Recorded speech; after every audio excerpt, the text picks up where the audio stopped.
धर्मवीर संभाजी राजे की आजच्या पलूस कडेगाव विधानसभा मतदारसंघामध्ये श्री संग्राम संपतराव देशमुख यांच्या प्रचारासाठी मी या ठिकाणी आलेलो आहे। व्यासपीठावरती मान्यवर माजी आमदार श्री पृथ्वीराज बाबा देशमुख, उमेदवार श्री संग्राम देशमुख, आमचे मित्र महंतेश कडिमनगाव बेळगावहून या ठिकाणी आहेत, राजाराम गरुड, परत अशोक साळुंके, मिलिंद पाटील, दत्तो आणि बाकी सगळे मान्यवर। सगळ्यांची नावं घ्यायला मला 10 मिनिटं लागतील, पण तेवढंच 10 मिनिटं मी आपल्याशी जास्त वेळ बोलेन।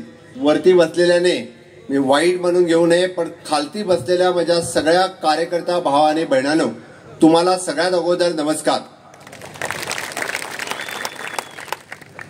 30 वर्षानंतर परत एकदा इतिहास रिपीट करण्यासाठी आपण स्वर्गीय संपतराव देशमुख अण्णा यांना आदरांजली देणार आहेत की नाही?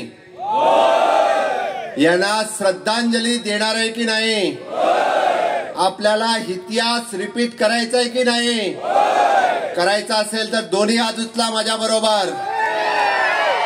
घट्ट मूठ आवळा, घट्ट मूठ आवळा। ही बोट वरती बसलेल्याना पण आपल्याला कमळाला इथून निवडून आणायचं आहे, आणायचं की नाही?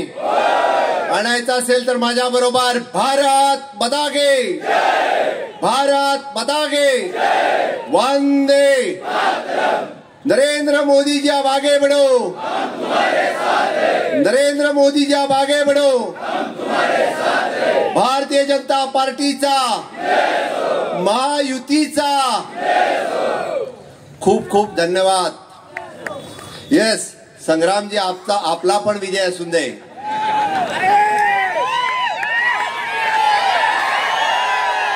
खरं म्हणजे मी कडेगाव मतदारसंघामध्ये एवढ्याचसाठी आलो।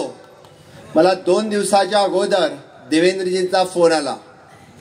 2 दिवसाच्या अगोदर देवेंद्रजीने फोन करून सांगितलं हीच ती वेळ आहे। मी का ते पण सांगतोय। 2022च्या निवडणुकीला तुमचे आत्ताचे या ठिकाणी असलेले उमेदवार म्हणजे तुमचे आत्ताचे असलेले काँग्रेसचे आमदार, कोण तो, नाव काय त्याचं? तोच तो का ते पण सांगतो, ह्याला इतिहास आहे। विश्वजीत किती पैसे घेऊन गोव्याला आला होता माहितीये का? 10 कोटी रुपये घेऊन मला हरवण्यासाठी विश्वजीत गोव्याला आला होता। हे मी सांगत नाहीये, माझ्या विरोधामध्ये जो काँग्रेसचा उमेदवार उभा राहिला होता त्यानेच सांगितलेलं आहे। ऑन रेकॉर्ड वरती आहे, ऑन रेकॉर्ड आहे। होय, मला मदत केली, विश्वजीतने मला मदत केली म्हणून काँग्रेसच्या उमेदवाराने सांगितलेलं आहे। आणि त्याने सांगितलं की तो विश्वजीत कदम या महाराष्ट्रातून आलेला आहे। म्हणजे महाराष्ट्रातून आम जनतेचे पैसे गोव्यात खर्च करायला द्यायला ह्याला ताकद आहे, इथल्या मुलांना द्यायला नाहीये। इथल्या माझ्या बहिणींना द्यायला त्यांच्याकडे पैसे नाहीयेत, इथल्या शेतकऱ्यांना द्यायला त्यांच्याकडे पैसे नाहीयेत। गोव्यात मला हरवण्यासाठी आले होते, तोच बदला घ्यायला मी आता इथं आलेलो आहे। म्हणून म्हटलं हीच ती वेळ आहे, आपल्याला त्याला हरवून घरी पाठवायला पाहिजे। भारतीय जनता पार्टी पूर्णतः संग्रामजी आपल्या मागे आहेत, देवेंद्रजी आहेत, मोदीजी आहेत, एकनाथजी आहे।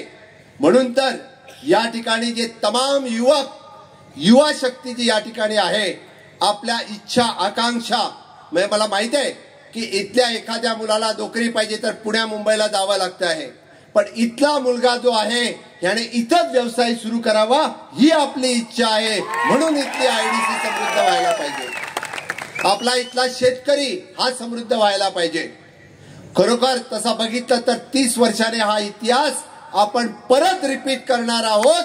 परत या ठिकाणी संग्रामजी आपण आमदार होणार आहोत, हे लोकांच्या साक्षीने मी सांगतो।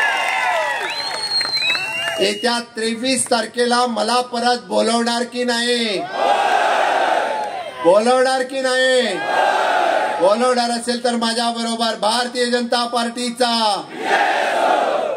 आपला उत्साह आणि आपली ताकद बघितली तर मला पूर्ण विश्वास आहे येत्या 20 तारखेला जेव्हा मतदान होईल तेव्हा बहुसंख्येने मतदान हे कमळावरतीच होणार आहे. पण एक लक्षात घ्या, आपण जसं सांगितलं आपला शत्रू हा ताकदवान असेल पैशाने, पण आपण ताकदवान आहोत, दिलवान आहोत भारतीय जनता पार्टीला विजय करण्यासाठी. आपण हे राहिलेले 8-10 दिवस आपल्याला प्रत्येकाच्या घरी जावं लागेल, आपल्याला प्रत्येकाला समजावून सांगावं लागेल हा काँग्रेसचा कल्चर काय आहे आणि महायुतीचं सरकार काय आहे हे आपल्या सगळ्यांना सांगावं लागेल. फक्त वरती बसलेले सांगून चालणार नाही, प्रत्येकाला महायुतीचा कार्यकर्ता व्हावा लागेल. तयारी आहे की नाही? मग तो भाजपचा असेल, शिवसेनाचा असेल, RPIचा असेल किंवा राष्ट्रवादी काँग्रेस अजितदादांचा असेल, हे सगळे कार्यकर्ते जे आहेत हे सगळे कार्यकर्ते विकसित भारत 2047 आणि विकसित महाराष्ट्र याचं स्वप्न साकार करण्यासाठी तयार आहे की नाही? तयार असेल तर मग आजपासून कामाला लागायला पाहिजे. मला खात्री आहे आपण सगळेजण कामाला लागणार आहात. मी जायच्या अगोदर म्हणजे तुमच्या कडेगाव मतदारसंघातील मी जास्त बोलणार नाहीये. या ठिकाणी सगळे असलेल्याने शेतकऱ्यांचे प्रश्न मांडले, युवकांचे प्रश्न मांडले, आमच्या लाडल्या बहिणींचा पण प्रश्न मांडला. पण लाडल्या बहिणीला खरा आधार कोणी दिला? महायुतीने दिलाय. दिलाय की नाही? हो दीदी जोराने बोला, दिलाय की नाही? हा, खरं म्हणजे लाडल्या बहिणींना खरा आधार जर कोणी दिला असेल, आता किती मिळतोय? आता किती अकाउंट वरती येतात? किती? 1500. नंतर किती येणार? 2100 येणार आहे. आणि हे फक्त प्रत्येकाच्या घराघरामध्ये येणार आहे.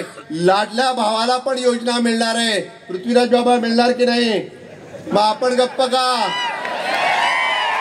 लाडल्या भावाला पण योजना मिळणार आहे. आमचं सरकार 4 शक्तीवरती चालतंय. माननीय मोदीजींचं सरकार 4 चाकावरती चालतंय. आणि ही चाकं कुठली आहेत? ही चाकं आहेत युवा शक्ती, दुसरं चाक आहे नारी शक्ती, तिसरं चाक आहे किसान शक्ती आणि चौथं चाक आहे गरीब कल्याण. प्रत्येक योजना जी आहे ही प्रत्येक योजना या 4 विषयापुरती मर्यादित आहे. तुम्ही काढून बघा. आजची युवा शक्ती जी आहे या युवा शक्तीला गेली 60 वर्ष काँग्रेस फक्त हात दाखवायचं काम करत होती. या हाताला कधी काम दिलं नाही. नरेंद्र मोदीजीने स्किल डेव्हलपमेंट मिनिस्ट्री सुरू केली आणि या हाताला स्किलिंग, रिस्किलिंग, अपस्किलिंग ज्याला म्हणतो काम देण्याचं काम जरी कोणी केलं, अप्रेंटिसशिप आणि इंटर्नशिप हा कार्यक्रम सुरू केला तो नरेंद्र मोदीजीने सुरू केलेला आहे. 10,000 रुपयाचं लेटर आमदाराने द्यायची गरज नाही. हो साहेब, संपल्यानंतर तुम्ही डायरेक्टली लेटर टाईप करा. इंटर्नशिपची लेटर डायरेक्ट येऊ शकतो आपण, त्याला कुणाचीही गरज नाही. तुम्ही डायरेक्ट मोदीजीच्या आपल्या स्किल डेव्हलपमेंटच्या पोर्टलवरती चला. सगळ्या मुलांना आणि मुलींना पण 10,000 रुपयाचं इंटर्नशिप लेटर तुमच्या ऑफिसमध्ये देऊ शकता तुम्ही. त्याला त्याची गरज लागणार नाहीये. ही युवा शक्तीची ताकद मी ज्याला म्हणतोय की माननीय मोदीजीने प्रधानमंत्री कौशल्य योजना असेल, इंटर्नशिप स्कीम असेल किंवा ती अप्रेंटिसशिप स्कीम असेल, मुलांना रोजगार प्राप्त करून देण्यासाठी स्किलिंग, रिस्किलिंग, अपस्किलिंग हा कार्यक्रम सुरू केला आणि प्रत्येक हाताला काम देण्यासाठी वेगवेगळ्या योजना या देशात आणल्या. ते फक्त आणि फक्त नरेंद्र मोदीजीने. आपण नारी शक्तीच्या गोष्टी गेल्या 60 वर्ष ऐकत आहे. होय, नारी शक्ती जिंदाबाद म्हणून, पण नारी शक्तीसाठी कुठलं काम केलं का? खऱ्या अर्थाने नारी शक्तीचा सन्मान जो केला असेल तो त्याला आपण म्हणतोय 33% रिझर्वेशन दिले. उद्या आपल्याच पैकी कोणतरी एक बहीण या ठिकाणी आमदार म्हणून असणार, खासदार म्हणून बसणार आहे. ही भारतीय जनता पार्टीची ताकद आहे. आणि मोठ्या स्वाभिमानाने त्यावेळी सांगू आपण, होय आता 33% रिझर्वेशन झालंय, आपली बहीण कोणतरी येऊन आमदार व्हायचं आहे. ही भारतीय जनता पार्टीची खरी ताकद आहे. आणि खऱ्या अर्थानं आपण महिला शक्ती जी म्हणतोय ती आपल्या मुस्लिम बहिणीला पण 3 तलाक रद्द करून जर कोणी न्याय दिला असेल तर तो मोदीजीने दिला आहे. सबका साथ, सबका विकास, सबका विश्वास हे ब्रीदवाक्य कुणाचं आहे तर माननीय मोदीजीचे आहे. कुठली एकही स्कीम दाखवा, कुठली एकही योजना दाखवा, कुठल्या धर्माच्या आधारावरती नाही, कुठल्या जातीच्या आधारावरती नाही, कुठल्या पंथाच्या आधारावरती नाही. या देशातल्या प्रत्येक नागरिकाला त्याचा सन्मान मिळाला पाहिजे. या देशातल्या प्रत्येक नागरिकाला ती योजना मिळायला पाहिजे. म्हणून नारी शक्तीचा सन्मान. आणि महाराष्ट्रातील युती सरकारने लाडली बहीण काढून अजून तिला सलाम केलेला आहे. हे काम नारी शक्तीचं कोणी केलं असेल तर ते महायुतीच्या सरकारने केलेलं आहे. अरे किसान शक्तीच्या बद्दल सांगत होते. आजपर्यंत कितीतरी किसान सुसाईड करत होते, आत्मदहन करत होते, आत्महत्या करत होते. माननीय मोदीजीच्या कार्यकाळामध्ये शेतकऱ्याला डायरेक्ट बेनिफिट ट्रान्सफर डीबीटी ज्याला म्हणतोय त्याने कुठलाही फॉर्म भरला नाही.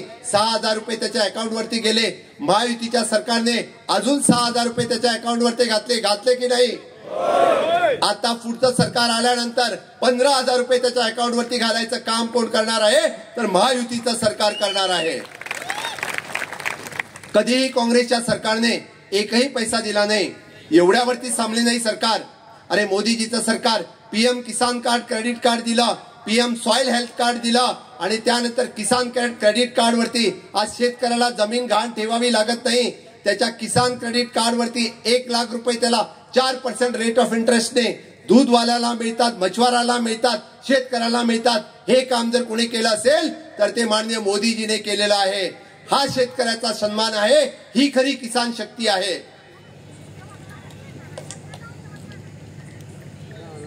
याला म्हणतात युवा शक्ती, नारी शक्ती, किसान शक्ती. आणि तिसरं गरीब कल्याण. आठवा ते काँग्रेसचे दिवस. अरे इंदिरा गांधी पासून नेहरू पर्यंत सदोदित सांगत होते गरिबी हटाव, गरिबी हटाव. कधी गरिबी हटली का? 100 रुपये पाठवायचे पंचायत मध्ये, लोकांना 20 रुपये मिळायचे. राजीव गांधीचं स्वतःचं भाषण आहे, आम्ही 100 रुपये पाठवतो, तुम्हाला 20 रुपये मिळतात. 80 रुपये कोण खातात? ह्यांचे दलाल, काँग्रेसचे दलाल जे 80 रुपये खात होते. माननीय प्रधानमंत्री नरेंद्र मोदीजीने आपल्या शेतकऱ्याच्या अकाउंटवरती 2,000 रुपये जर पाठवले, single DBT direct benefit transfer त्याच्या अकाउंटवरती पाठवण्याचं काम केलं. 1 नेशन 1 रेशन कार्ड ह्याच्या अंतर्गत त्याला 5 किलो राशन, गहू किंवा तांदूळ मोफत देण्याचं काम दर महिन्याला गेली 10 वर्ष देतात. हे काम माननीय मोदीजीने केलेलं आहे. पुढची 5 वर्ष अजूनही मोफत राशन देण्याचं काम माननीय मोदीजी करणार आहेत. प्रत्येकाच्या घराघरामध्ये मोफत राशन देण्याचं काम माननीय मोदीजीने केलेलं आहे. आयुष्यमान कार्ड आहे की नाही कुणाकडं? आहे तर मग हात वरती करा. हा भारत बदागे. अरे ह्या अगोदर 2014 अगोदर कुणाकडे आयुष्यमान कार्ड होतं? सांगावं मला काँग्रेसने. कुठलं कार्ड दिलं होतं त्याने? अरे कधी हेल्थ इन्शुरन्स नाव नव्हतं. एखादा माणूस जर आजारी पडला तर त्याला बिचारायला 50,000 रुपये घ्यायला यांच्यासारख्या सावकाराकडे जावं लागत होतं. आणि ते 50,000 रुपयाने जर तो त्या आजारातनं ठीक झाला तर परत 50,000 रुपये फेडीपर्यंत त्याचा जीव जात होता. ही काँग्रेसची वृत्ती आहे. म्हणून अशासारख्या या काँग्रेसच्या आमदारांना, ज्यांना कधीच कुणाचं पडलेलं नाहीये, ज्याने कधीच कुणाचं भलं केलेलं नाहीये, माननीय प्रधानमंत्री नरेंद्र मोदीजी याने 25 कोटी लोकांना दारिद्र्याखालील रेषेला वरती आणण्याचं काम जर कोणी केलं असेल तर ते मोदीजीने केलेलं आहे. ही मोदीजीची योजना आहे. 15 ऑगस्टला माननीय मोदीजीने 2014 मध्ये पहिलं भाषण केलं. माझ्या प्रत्येक लोकांना म्हणजे लाईट द्यायला पाहिजे, त्याला शौचालय द्यायला पाहिजे, त्याला घर द्यायला पाहिजे, हर घर नल से जल द्यायला पाहिजे, प्रत्येक गावामध्ये सडक पाहिजे. अरे बरं गेली 60 वर्ष काँग्रेस करत काय होती? आणि माननीय मोदीजीने ज्या वेळेला सांगितलं अरे वो लाल किले से ये भाषण करना और लाल किले से कोई टॉयलेट की बात करता है, लाल किले से कोई शौचालय की बात करता है, हे काँग्रेसचं म्हणणं होतं. अरे 10 वर्ष जे रिमोट वरती चालवत होते त्याने देशाचं भलं काहीच केलं नाही. ते फक्त असं चालत राहिले, कधी बोलले नाहीत, कधी देशाचं भलं केलं नाही. 2007 ते 14 सांगा मला एक तरी योजना युवकाच्या कल्याणासाठी आहे का? शेतकऱ्यांच्या कल्याणासाठी, गरिबाच्या कल्याणासाठी आहे का? आज 11 कोटी टॉयलेट त्याच्या घरामध्ये बांधले कोणी? तर नरेंद्र मोदीजीने बांधले. अरे ज्याच्या घरात नळ नव्हता त्यांना नळ द्यायचं काम कोणी केलं असेल ते मोदीजीने केलं. जिच्या घरात टॉयलेट नाहीये तिला टॉयलेटची समस्या माहितीये, आपल्या बहिणीला समजतंय. तिच्याकडे टॉयलेट नव्हता तिला टॉयलेटची किंमत आहे. जिच्या घरात लाईट नव्हती तिला दिव्याखाली अभ्यास करावा लागत होता, तिला लाईटची किंमत माहिती आहे. म्हणून माननीय मोदीजीचं सरकार हे अंत्योदय तत्वावरती चालणारं सरकार आहे. तेच डबल इंजिनचं सरकार आपल्याला महाराष्ट्रात आणायचं आहे. तेच महायुतीचं सरकार आपल्याला महाराष्ट्रात आणायचं आहे. म्हणून तर मी आपल्याला रिक्वेस्ट करायला आलेलो आहे आपल्याला बदला घ्यायचा आहे. मी मुद्दाम म्हणतोय, माझ्या इलेक्शनला त्या ठिकाणी 10 कोटी रुपये खर्च केले, त्या माणसाचा बदला इथं घ्यायचा आहे की नाही? घ्यायचं असेल तर आपलं मत कमळाला म्हणजे युवा शक्तीला, आपलं मत कमळाला म्हणजे नारी शक्तीला, आपलं मत कमळाला म्हणजे किसान शक्तीला, आपलं मत कमळाला म्हणजे गरीब कल्याणाला. अरे ज्याने आतापर्यंत शोषण केलं इथल्या लोकांचं, शेतकऱ्यांचं, कष्टकऱ्यांचं शोषण करून स्वतःचे बंगले बांधले, स्वतःचं इन्स्टिट्यूट बांधलं आणि आता पत्र द्यायला फिरतात काय? अरे तुमच्या पत्राची गरज नाही आम्हाला. अरे मोठ्या स्वाभिमानाने जगणारे युवक आहोत आपण आणि स्वतःच्या कष्टावरती उभं करू असे युवक आहेत आपण. आणि त्याचसाठी या मतदारसंघातील सगळं मतदारांना माझी विनंती आहे, संग्रामदादांना आमदार करण्यासाठी आपण सगळे तयार आहात का नाही? आपल्या सगळ्यांचे प्रश्न मुंबईच्या विधानसभेमध्ये मांडण्यासाठी आपण तयार आहात का नाही? विकसित महाराष्ट्रासाठी कमळाला मतदान करायला तयार आहात का नाही? हा तर परत एकदा माझ्या बरोबर दोन्ही हात वर करून भारत माता की वंदे, भारतीय जनता पार्टीचा, महायुतीचा खूप खूप धन्यवाद. धन्यवाद नामदार साहेब. यानंतर पाठिंबा बाबतची पत्र, एक समूह फोटो होईल, त्यानंतर पाठिंबा बाबतची पत्र देण्यात येतील. इथं मात्र टाळ्या पाहिजे, प्रचंड टाळ्या.